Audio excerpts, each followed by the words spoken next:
दिन होना चाहिए मंगलवार। कौन सा दिन होना चाहिए? जम के बोलो जरा।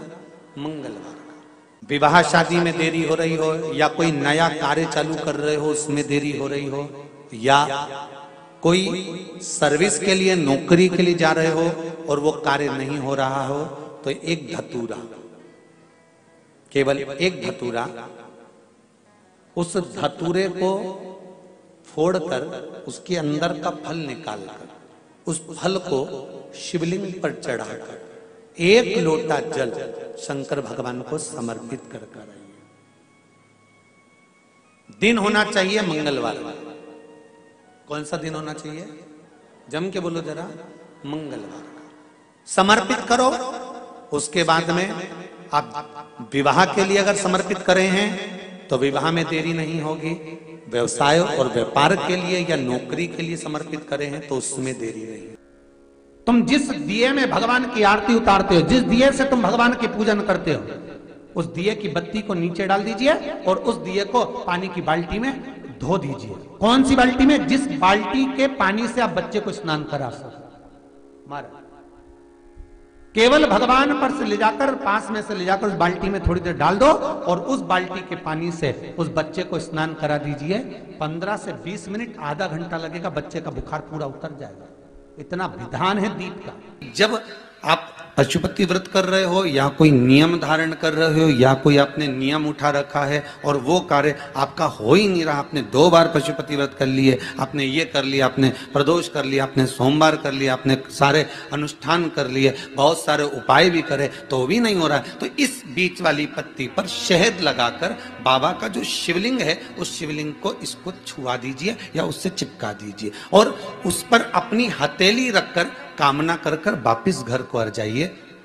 बाबा आपकी वो मुराद शीघ्र 3 महीने के अंदर पूरा कर ही देता है, ये पक्का। तो 3 नियम अपनी जिंदगी में धारण कर लें। अगर ठेला लगा रहे हैं रोड पर, अगर आपके पास में कोई व्यापार नहीं, कोई दुकान नहीं, कोई सर्विस नहीं, कोई नौकरी नहीं, 3 नियम जिंदगी में। पहला, एक बार जिंदगी में पशुपति व्रत अवश्य करो। दूसरा, प्रत्येक प्रदोष एक शंकर जी के मंदिर में दिया और एक अपने घर के दरवाजे पर दिया अवश्य लगाओ, प्रत्येक प्रदोष।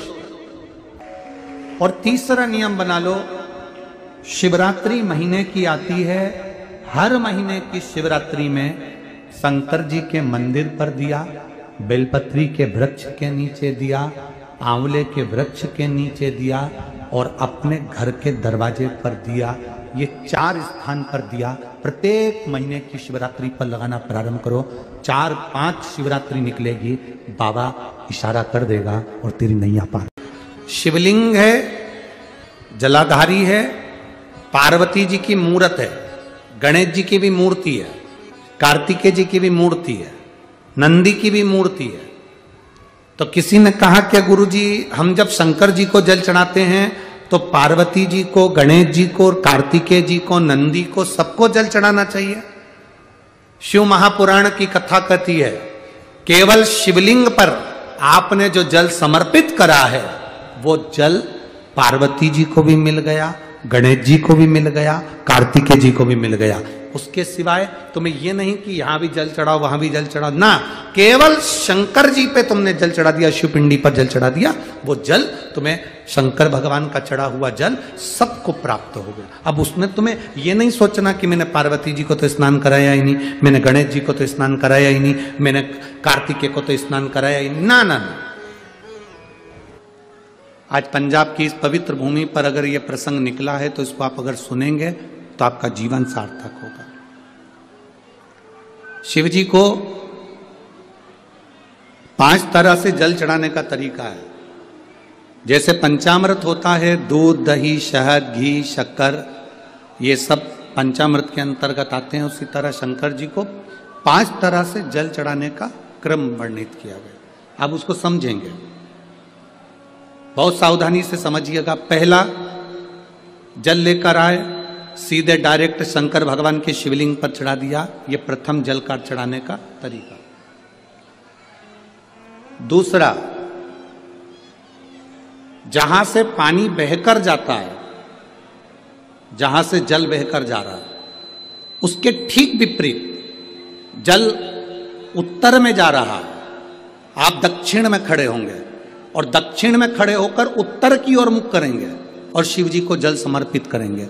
ये रोग मुक्ति करने वाला है और हमारे रोग पर हमें विजय प्रदान करने वाला है।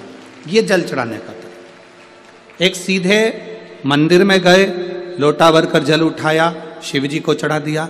दूसरा जल जहां से पानी बहता है, शिव जी का चढ़ा हुआ जल जहां से बहकर जाता है, उसके ठीक विपरीत में शिव जी का जल इधर जा रहा है तो तुम यहां खड़े हो, तुम यहां बैठो, यहां मत बैठना, यहां मत बैठना, इधर बैठो। अगर रोग का निवारण है तो यहां बैठकर।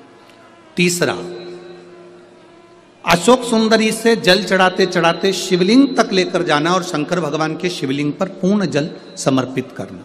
यह तीसरा तरीका, यह कार्य की सिद्धता के लिए। हम जब किसी से आस ना लगाकर परमात्मा से विनती करते हैं तो वो विनती करने का तरीका तीसरा। चौथा, शिव जी पे चढ़ा हुआ जल 5 जगह पर समर्पित करना। गणेश जी, कार्तिकेय, अशोक सुंदरी, शिवलिंग और जलाधारी, ये चौथा क्रम है। और 5वां जल समर्पित करना, 5वें नंबर का जल।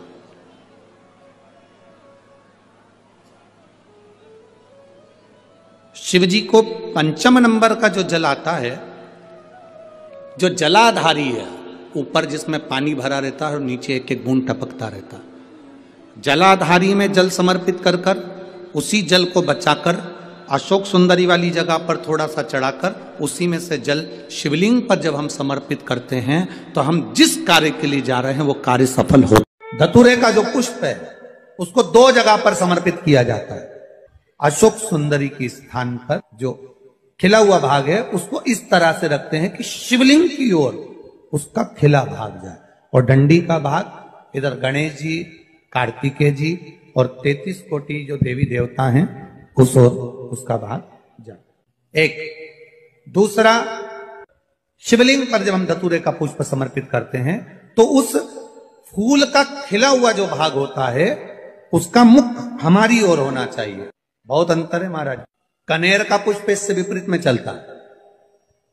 कनेर का जो पुष्प होता है उसकी डंडी का मुख हम अपनी ओर रख लेते हैं और खिला हुआ भाग महादेव की ओर कर देते हैं। कहते हैं जिसका व्यापार ना चले, व्यवसाय ना चल रहा हो, बहुत ज्यादा कष्ट में जीवन निकल रहा हो और बहुत ही ज्यादा तकलीफ हो रही हो, तो धतूरे को हल्दी में डुबोकर शंकर भगवान को 12 बजे समर्पित करें।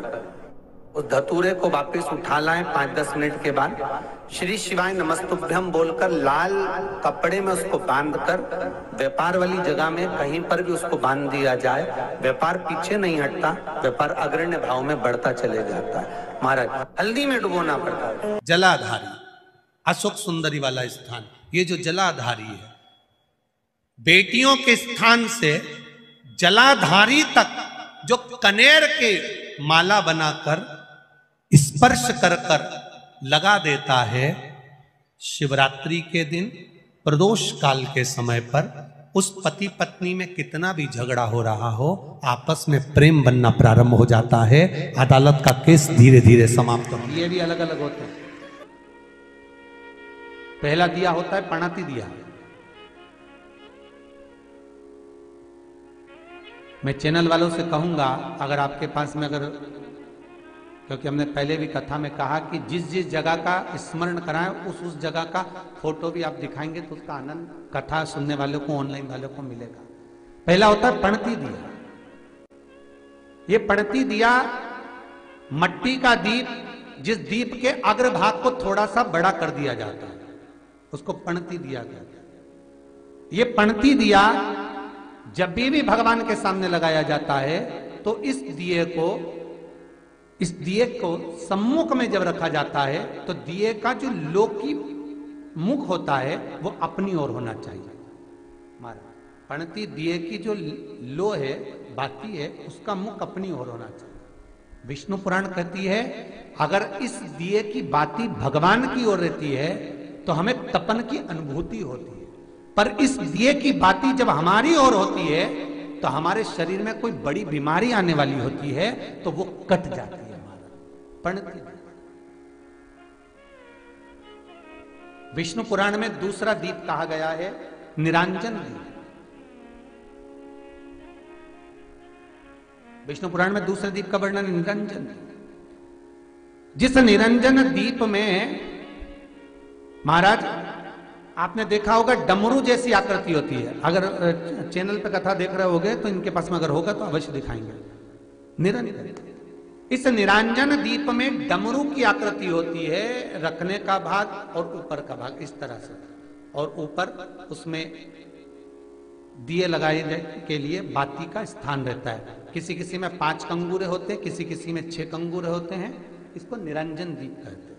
महाराज विष्णु पुराण के 5वें अंश में लिखा गया निरंजन दीप भगवान के सम्मुख में राइट भाग में लगाया जाता है। भगवान का जो स्थान होता है, भगवान का जो मंदिर होता है, तो भगवान का राइट, आपका होगा लेफ्ट, क्योंकि आप भगवान के सामने बैठोगे तो भगवान का राइट, आपका लेफ्ट।